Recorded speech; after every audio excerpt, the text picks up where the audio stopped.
สบายดีมื้อนี้มาสานกระด้งเนาะเอาตอกมาสานไหลคัดให้มันเรียงกันแบบนี้เนาะเอามาจัก30เส้นเอามาสานไหลคัดไว้แบบนี้เนาะเวลาเฮาสานไปได้โดนแล้วเฮาจึงเอาออกตัวเฮาสานพางไว้ซื่อๆเนาะนี่เฮาเริ่มสานแท้นี่เอาตอกติวมาสานเนาะยก2ข้าม5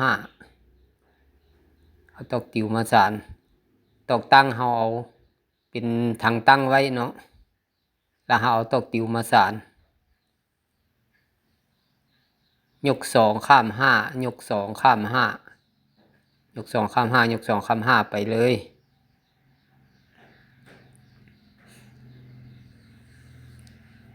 ลายนี้ก็สานง่ายเนาะเฮาจื้อยก2ข้าม5บัดนี้เฮามาเบิ่งใจกลางตัวที่เฮาข้าม5เส้นนั้นเฮามายก2เส้นอยู่ใจกลางบ่อนที่เฮาข้าม5เส้นนั้นยกขึ้นมาเลย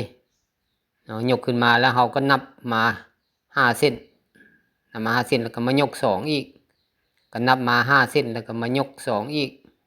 นับมา5เส้นแล้วก็มายก2แบบนี้ได้แบบนี้แล้วเฮาก็สานเข้าไป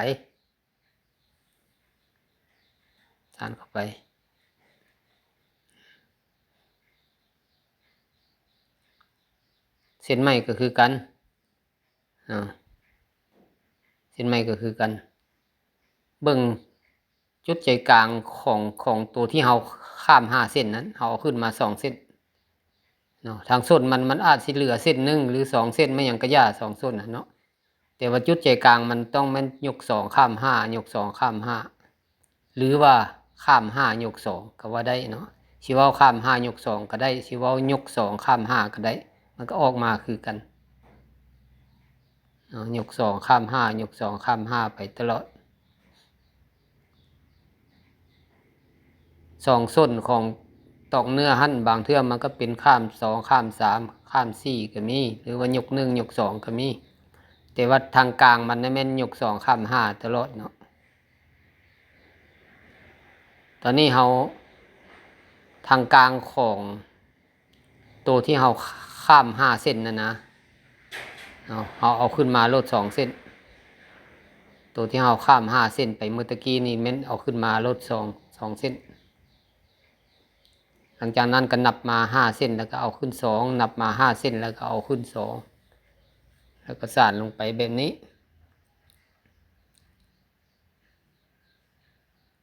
เส้นที่3เส้นที่4แล้วเส้นที่4แล้วเส้นที่5เส้นที่5นี่เฮาก็มายก2แต่ว่าตัว2ตัวอยู่ข้างนั้นก็เฮาก็ป้า2แล้วเฮาก็มายก2อยู่จุดใจกลางของตัวที่เฮาข้าม5เส้นนั้นแล้วก็นับมา5เส้นแล้วก็ยก2นับมา5เส้นแล้วก็ยก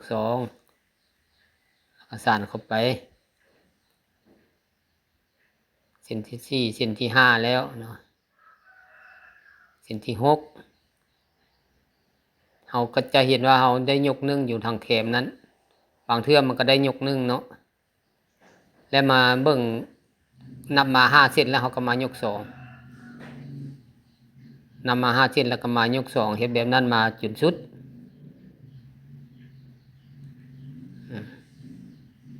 หมายความว่าเฮาสานได้7เส้นก็ถือว่าเป็นสุดฮอบของมันเส้นที่8หมายความว่ามันจะออกคือเส้นที่1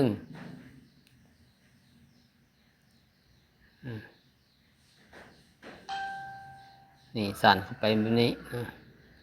ตัวจุดใจกลางที่ว่าเฮาข้าม5เส้นนั้นเฮายก2เส้นมาทางเบื้องขวาเฮาก็ยก2เส้นมาทางเบื้องขวาเลยเนาะถ้าว่าเฮายก2เส้นมาทางเบื้องซ้ายเฮาก็ยก2เส้นมาทางเบื้องซ้ายเลยเห็นอย่างนั้นหลังจากยก2เส้นแล้วเฮาก็นับมา5เส้นเนาะ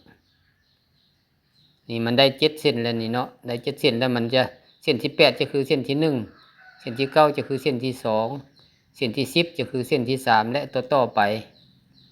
อันนี้เฮาสานได้หลายแล้วเฮาก็เอาออกส่วนทางนี้เนาะตอกที่เฮาสานพางไว้ซื่อๆเฮาออกเฮาก็สานสืบต่อไปแต่ว่าจุดใจกลางวันนี้นะวันจุดใจกลางนี่เฮาจะได้เอาตอกติวเข้า2เส้น2เส้นเข้าหูเดียวนี่มันจะตั้งโม่อยู่จุดใจกลางนี่เนาะมันเป็นเส้น B มันก็ว่าแม่นเฮาตอก ติว2เส้นนี่ตอกติว2เส้นซ้อนเข้าไปเวลาเฮาสั่นมันจะเป็นลายลบออกมาในนี้เนาะลบขึ้นลบลงนี่เฮาก็ยก2ข้าม5คือเก่า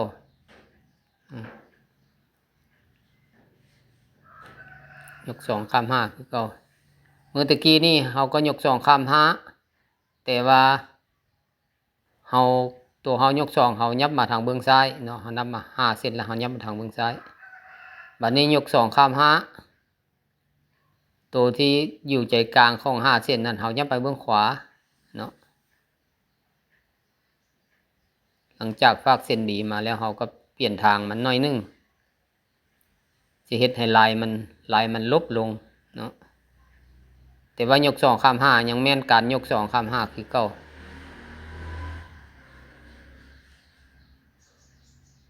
เพียงแต่เฮายับไปซ้ายหรือยับไปขวาหน่อยนึงเท่านั้นเนาะนี่ข้างนี้ก็ยก2ข้าม5ยก2ข้าม5คือเก่านี่เฮาจนสานมาซ้ำนี้เนาะอันนี้ตอกติวเฮาหมดแล้วเนาะเฮาจึงซอกหาตอกติวมาตื้มอีกวันนี้เฮามาสานตอกเนื้อเนาะสานตอกเนื้อสานไปคนละฟากนั้นฟากนี้สานคือกันหมดฟากนี้ก็สานฟากนั้นก็สานเอาตอกเนื้อมาสานเฮาสิสานแต่ทางกลางออกก็ได้เด้อหรือเฮาสิสานแต่ขอบเข้านี่ก็ได้เนาะเฮาสิสานท่อเข้านี่ก็ได้ทางตอกเนื้อนี้ลายของมันเจ้าบ่แม่นคือทางตอกติวเนาะทางตอกติวเฮาฮู้แล้วว่ายก2ข้าม5แต่ทางตอกเนื้อนี่มันสิเป็นข้าม1ยก1ข้าม1ยก4เนาะข้าม1ยก1ข้าม1ยก4ลายของมันสิเป็นอย่างนั้นเนาะข้าม1ยก1ข้าม1ยก4ข้าม1ยก1ข้าม1ยก4เป็นอย่างนั้นฮอดจุดใจกลางนี้เนาะจุดใจกลางนี้บ่อนเฮาเอาตอกบีใส่2เส้นนะฮอดจุดใจกลางนี้บางเทื่อเฮาก็ได้ยก8บางเทื่อได้สูงสุดแล้วยก8เนาะแล้วก็มียก6ยก4ยก2เนาะแต่ว่าข้ามนี่มีข้าม2แต่ว่ายกนี้บางเทื่อก็มียก8บางเทื่อก็มียก6บางเทื่อก็มียก4บางเทื่อก็มียก2จุดใจกลางมันนี่บ่อนที่เฮาตอกติวเข้า2เส้นนี้เนาะอยู่ในนั้นแต่ว่า2ฝากข้างมันนั้นมันจะเป็นข้าม1ยก1ข้าม1ยก4ข้าม1ยก1ข้าม1ยก4เฮ็ดแบบนั้นไปเนาะหลังจากเฮาสานแล้วเฮาก็จัดเข้าคักแน่ระวังแต่บ่อนจุดใจกลางมันเนาะถ้าเฮาสานทางข้อเข้ามามันยากเฮาเริ่มจุดใจกลางเลยเนาะเริ่มจุดใจกลางเลยตอนนี้เฮาได้ยก6นี่เนาะยก6เริ่มจุดใจกลางเลยเฮาเฮ็ดได้จะเฮาจังสิฮู้ว่าตอนใดยก6ตอนใดยก5บ่แม่นยก5ตอนใดยก6ตอนใดยก4ตอนใดยก8ตอนใดยก2แม่นเฮานับจากตัวถึงที่เฮาสานชุดนี้ลงไป7เส้นเนาะเบิ่งตัวที่7นั้นมันย้อนใดก็ย้อนนำมันข้ามใดก็ข้ามนำเนาะเฮ็ดแบบนั้นเฮ็ดในนั้นมันจึงถึกเนาะมันจังบ่ผิด7เส้นนี่หมายเขาว่าครบรอบลายมันแล้วถ้าฮอดเส้น18มันจะออกคือเก่าฉะนั้นเฮาอยากสานทางกลางออกเฮาอยากฮู้ว่าเฮาสิยกเท่าใดแม่นเฮานับลงไป7เส้นแล้วเฮาเบิ่งตามเส้นที่7นั้นนับลงเด้อนับลง7เส้นนี่เฮาเส้นเฮาสานมาแบบนี้แล้วนี่ได้แบบนี้เลยจัดเข้าแบบนี้เลยนี่เฮาอยากสานเส้นต่อไปหมายความว่าเฮาสิเริ่มจากจุดใจกลางออก2ข้างเนาะเฮาต้องนับนี่นับลงมาในเส้นที่7 1 2 3 4 5 6 7นี่เนาะมันจะคือเส้นที่7นี้เฮายกแบบใดเนาะยกแบบใดข้ามแบบใดก็ไม่คือกันเลยเนาะหลังจากเฮาเบิ่งเส้นที่7เฮาจำเส้นที่7ข้างในแล้วเฮาก็มายกเลยจุดใจกลางมันนี้เนาะอันนี้แม่นจุดใจกลางมันนี่แม่นข้าม2ฝากข้างแล้วแม่นยก4นี่เฮาเบิ่งเส้นที่7นี่ หลังจากข้ามสองแล้วยกสี่สองฝาข้างนั้นหลังจากยกสี่ไปแล้วเขาก็มีข้ามหนึ่งยกหนึ่งข้ามหนึ่งยกสี่เนาะข้ามหนึ่งยกหนึ่งข้ามหนึ่งยกสี่ข้ามหนึ่งยกหนึ่งข้ามหนึ่งยกสี่แบบนั้นไปเรื่อยๆเนาะข้างเบื้องซ้ายก็คือกันข้างเบื้องขวาก็คือกันมันจะเป็นข้ามหนึ่งยกหนึ่งข้ามหนึ่งยกสี่นี่ข้ามหนึ่งยกหนึ่งข้ามหนึ่งยกสี่ข้ามหนึ่งยกหนึ่งข้ามหนึ่งยกสี่ข้ามหนึ่งยกหนึ่งข้ามหนึ่งยกสี่นี่เห็นแบบนี้ไปจนสุด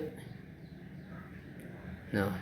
ทางสุดมันนี่มันที่เป็นยกสองยกหนึ่งกระยามันบ่ฮอดยกสี่กระยามันทางสุดมันเพราะว่ามันเป็นเส้นสุดท้ายแล้วเนาะแต่ว่าเครื่องกลางมันนี่ต้องมันข้ามหนึ่งยกหนึ่งข้ามหนึ่งยกสี่นี่เขาสานเป็นแบบนี้เนาะสานได้หลายแล้วเขาก็เห็ดกงมันมาใส่เห็ดขอบมันมาใส่เนาะอันนี้ค่อยซีดน้ำเนาะซีดน้ำทางแคมมันทางกลางเขาไม่ได้ซีดน้ำจะเห็นเป็นวงขาวๆอยู่เนาะทางแคมมันค่อยซีดน้ำเพื่อให้ตอกมันอยู่ตัวให้มันอ่อนเวลาเขาเข้าขอบมันนี้เขาได้ไม้ขอบมานะเขาก็เอามาแปะใส่ขอบนอกขอบในหรืออยู่ถึงขอบนอกหรืออยู่ลุ่มตอนนี้เขาต้องได้เข้าเหยียบเนาะเขาเหยียบมัดเขาต้องใส่ความแห้งได้ตอนนี้เนาะใส่ความแห้งเข้าไปเหยียบแล้วมามัดเป็นย่านไปมัดขอบนอกขอบในติดกันเนาะหลังจากเขาปาดส้นมันออกแล้วเขาก็มาครอบทักครอบบาดนี้ทักขอบนี่คือการกำเฮาทักขอบข้องแล้วเนาะขอบข้องขอบกระต้าบางเทื่อก็ขอบกระเคิงนี่เนาะขอบกระดงก็คือกันทักแบบเดียวอันนี้มันสาวให้สาวนาสาวบ้านนอกบ้านนาเฮาฮู้จักดีการขอบนี่เนาะเพิ่นเคยใส่ขอบแบบนี้มาตั้งแต่ประถมโบราณพุ่นแหละทักขอบแบบนี้เนาะหมายความว่าสอดเข้าไปรอบที่1นี่สอดเข้าไปแล้วรอบที่2สอดเข้าไปตัวที่3สอดมาทางข้างตัวที่4สอดกลับไว้แบบนี้แล้วก็มาดึงตัวที่1ดึงตัวที่2ให้มันแน่นๆดึงตัวที่2ให้มันแน่นแล้วก็ตัวที่3หยักมาเครื่องกลางนี้ตัวที่4หยักไว้สุดท้ายนี่หมายความว่าเรียบร้อยมันจะแน่นดีเนาะเฮาครอบแบบนี้แน่นดีอันนี้แม่นเฮาครอบสำเร็จแล้วพี่น้องสานกระดงสำเร็จแล้ว